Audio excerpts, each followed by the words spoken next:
Mesdames et messieurs, chers téléspectateurs, bienvenue à votre émission HCOM Hémicycle. La tribune de la représentation nationale reçoit sur ce plateau Beral Mbaïkoubou, membre du Conseil national de transition. Bonsoir. Bonsoir et bonsoir à toutes et à tous. Oui, Beral Mbaïkoubou, vous êtes conseiller national de transition.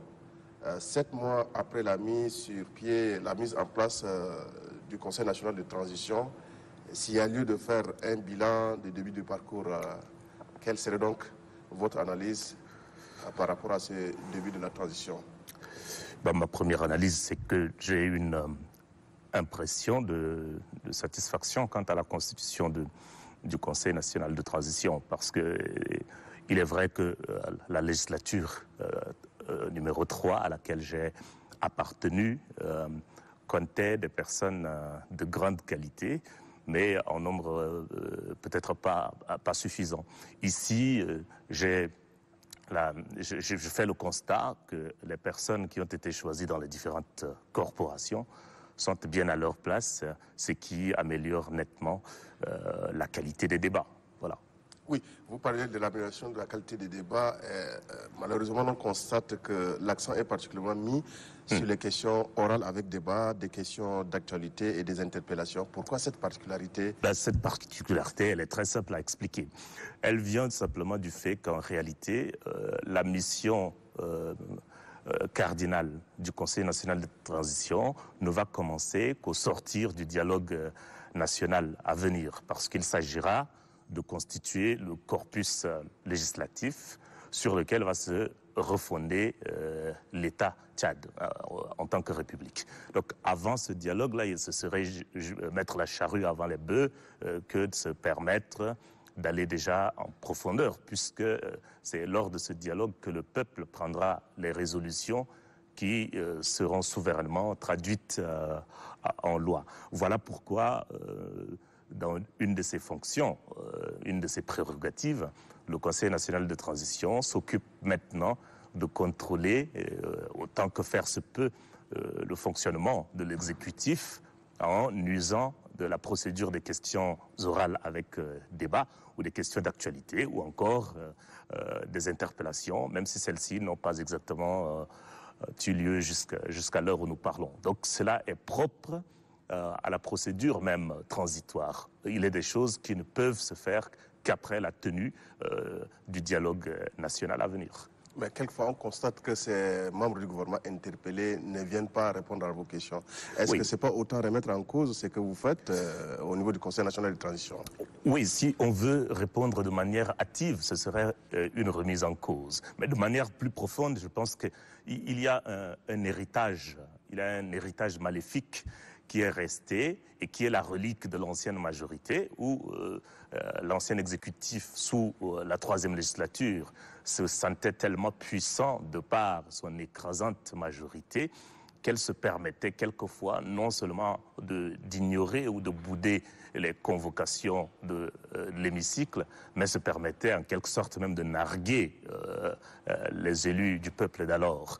Et donc cet héritage maléfique, comme je l'ai dit là, est resté et imprime aujourd'hui encore l'esprit de nombreux membres du gouvernement qui, comme vous le savez, sont pour la plupart des survivants de l'ancien régime.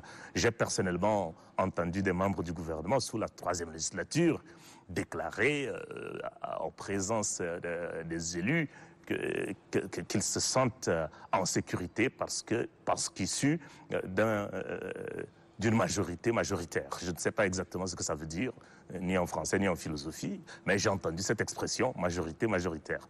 Donc cette espèce d'assurance exagérée qui vient de l'ancienne écrasante majorité reste encore sous forme de relique ou parfois même dans son entièreté dans l'esprit des uns, des unes et des autres. Et c'est ce qui fait que quelquefois les interpellations des différents membres du gouvernement sont boudées ou sans cesse reportées ou remis au calendrier grec.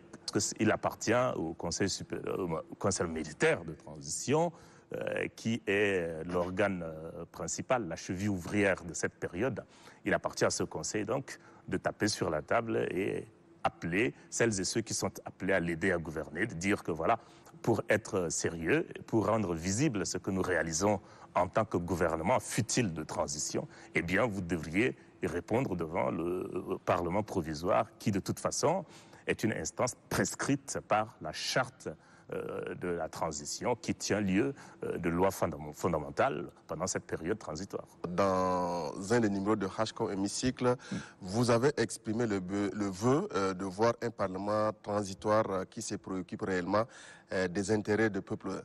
Alors, quelle est donc votre appréciation rétrospective par rapport à ce vœu? Comme je l'ai dit dans votre précédente question, le fait d'interpeller en permanence les ministres et les membres du gouvernement sur des questions d'actualité montre a priori une préoccupation de ce que serait l'intérêt du peuple, puisque nous avons besoin d'y voir clair. Si vous suivez très bien l'actualité du Conseil national de transition, nous avons récemment pris une résolution pour mettre sur pied une commission d'enquête sur les conditions de travail de nos compatriotes dans les sociétés et les entreprises chinoises, ici chez nous, qui ont fait des conditions de vie qui ont fait couler beaucoup d'encre et de salive. Donc tout ça montre des prémices de cette préoccupation de l'intérêt du peuple.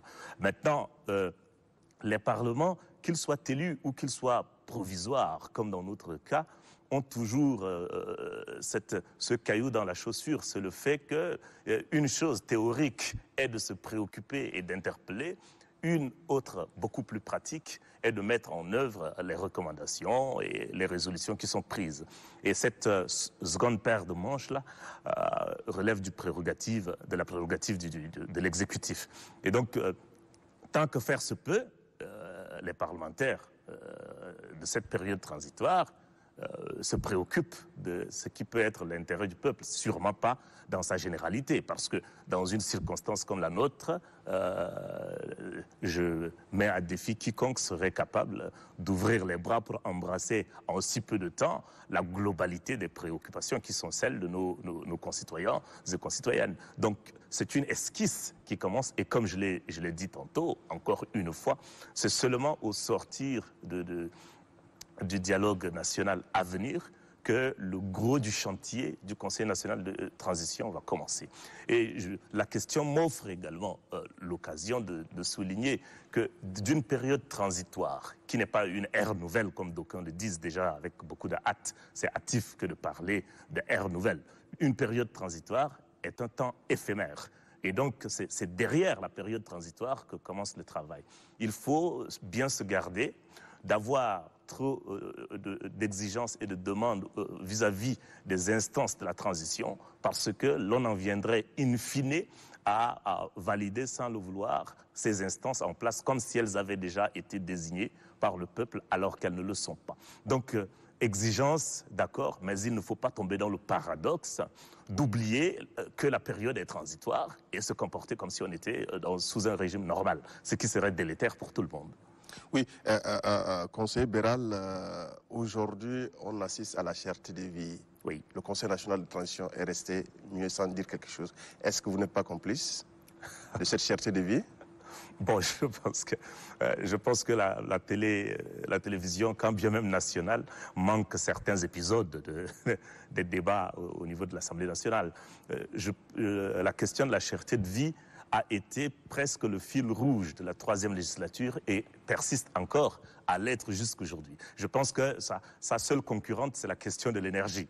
La cherté de vie, l'énergie, ce sont des questions qui reviennent en permanence sur le tapis.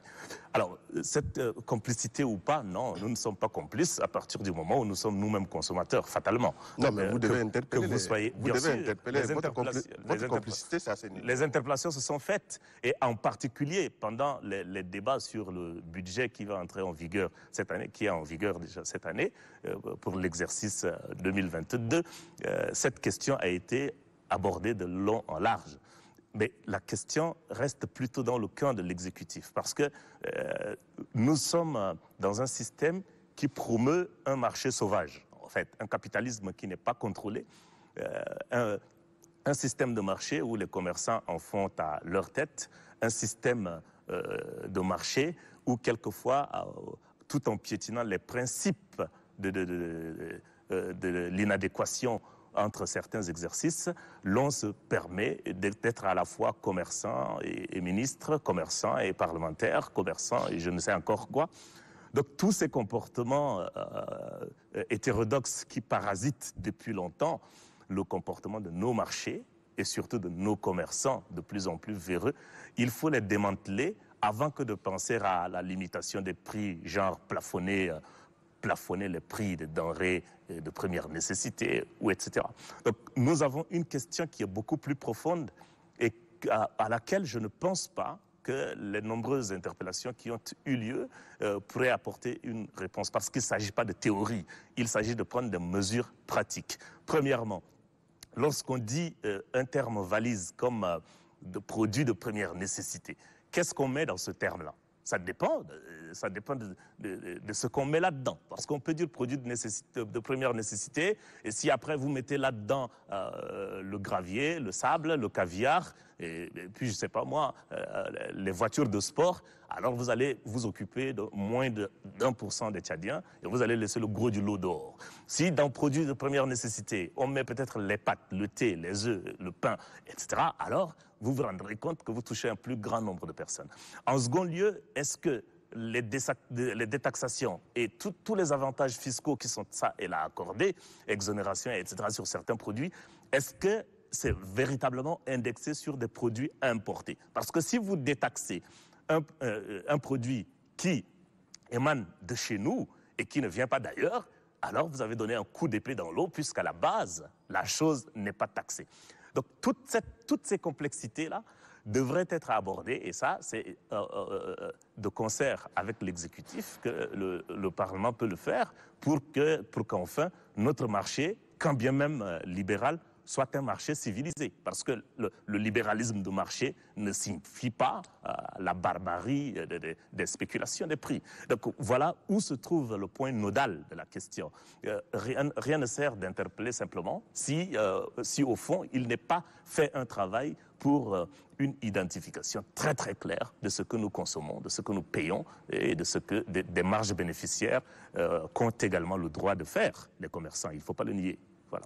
Oui, Beral, il n'existe pas de groupe parlementaire, ce qui fait des conseillers nationaux que vous êtes des acteurs politiques individuels. Cette situation est-elle profitable ou dommageable au débat au sein de l'hémicycle?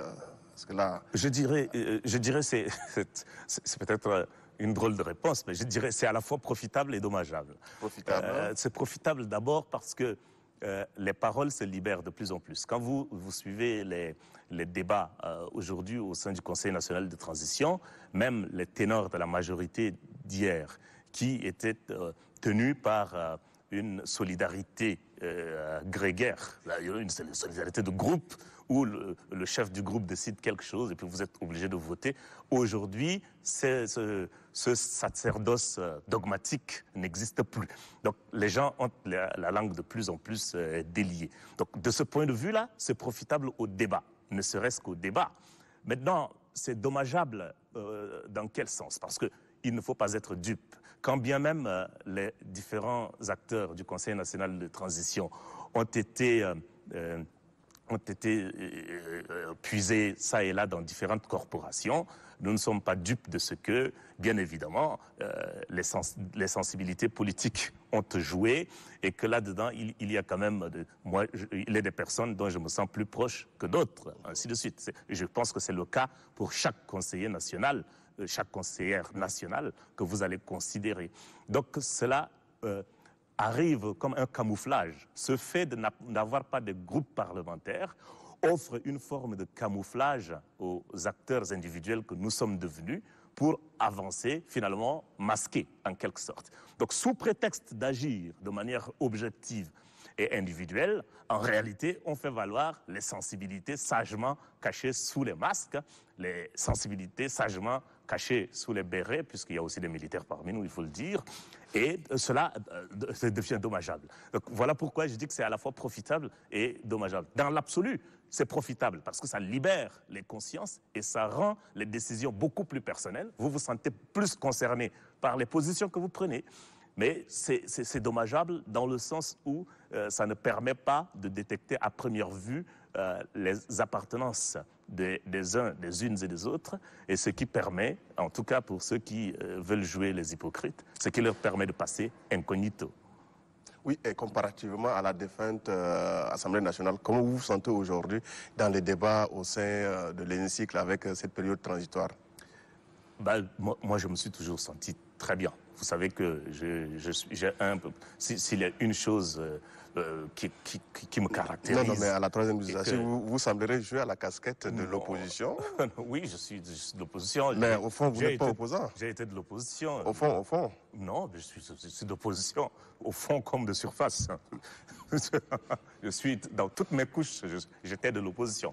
Maintenant, aujourd'hui, quand on parle d'opposition, c'est opposition exactement à quoi? Ça, c'est difficile à détecter. Parce que le fait de s'appeler opposant, même aujourd'hui, donne une onction au régime transitoire qui est en place. Donc, on n'est pas face à une majorité qui aurait été désignée par le peuple, et donc il n'y a pas d'opposition. Donc je disais que la seule chose que je ne céderai et que je ne braderai pour rien au monde, c'est ma liberté de conscience et d'esprit. Donc moi, je m'exprime de manière absolument libre, que ce soit dans la troisième législature ou encore aujourd'hui. Je m'exprime, je dis ce que je pense. Et si je ne dis pas une chose, c'est parce que je ne la pense pas. Mais tout ce que je pense, je le dis de manière très claire. Vous savez, 25 ans, que ce soit en chanson, en écriture, en parole, je ne fais que ça. Vous voyez bien en face de vous que je n'ai pas un physique de boxeur, donc je ne sais pas faire autre chose que réfléchir, parler ou écrire. Alors, si je me permets de brader ça, c'est que je deviendrai une pierre. Je ne contribuerai absolument à rien. Donc, pour mon niveau personnel, que ce soit à la troisième législature ou aujourd'hui, je n'éprouve aucun problème dans les débats. Je suis absolument à l'aise, puisque tant que ma liberté de parler n'est pas arrachée, je suis comme poisson dans l'eau. Un bon philosophe. Évidemment, la liberté est notre premier trésor. Oui. Béral, la transition est promise pour être relativement courte et pourtant, l'on constate que le calendrier des travaux du Conseil national de transition sont moins assez denses. Oui. Ou souvent consacrés aux ateliers. Nous avons par exemple le code électoral qui nous attend afin de cadrer les futures consultations électorales. Tout à fait. Oui. Oui, pour répondre à votre question, 3 éléments. Le premier élément, c'est que les sessions de formation, les séminaires, les journées d'information, etc., sont utiles. D'autant plus que les hommes et les femmes qui aujourd'hui animent le Conseil national de transition ne sont pas tous des personnes trempées dans l'expérience de l'exercice parlementaire.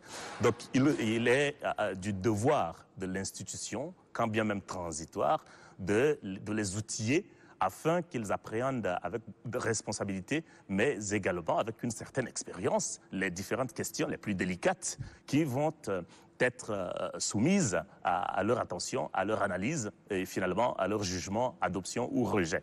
Et donc ces journées d'information, contrairement à ce que beaucoup pensent, ne sont pas des fioritures, ce ne sont pas des gadgets, c'est une nécessité. Nous en avons bénéficié, nous autres, à l'époque, quand on venait tout neuf à l'Assemblée nationale. D'antan, c'est pas tout le monde qui est juriste, c'est pas tout le monde qui a étudié la politique. Nous qui l'avons fait, nous qui les avons étudiés, tant mieux. Mais il y en a beaucoup qui ont besoin de ces outils-là pour renforcer leurs capacités lorsqu'ils ou elles en ont un petit peu, ou pour créer des capacités lorsqu'ils ou elles n'en ont pas du tout. Ça, c'est le premier élément de réponse. Le deuxième élément de réponse, c'est que le code électoral, la nouvelle constitution, les lois en tout cas cardinales qui vont refonder la République Tchad de demain, c'est après le dialogue.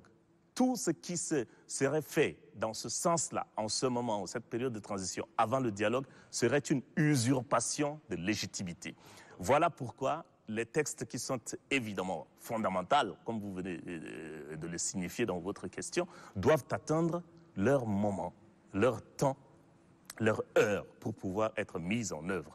Parce que c'est le peuple, à travers ces échanges, ces débats qui arrivent, c'est le peuple, tel que représenté dans la salle des débats, qui prendra des résolutions et pour dire à l'instance parlementaire, l'instance législative, que voilà les résolutions qui sont les nôtres et vous avez mission de les mettre en musique, de les mettre en écriture.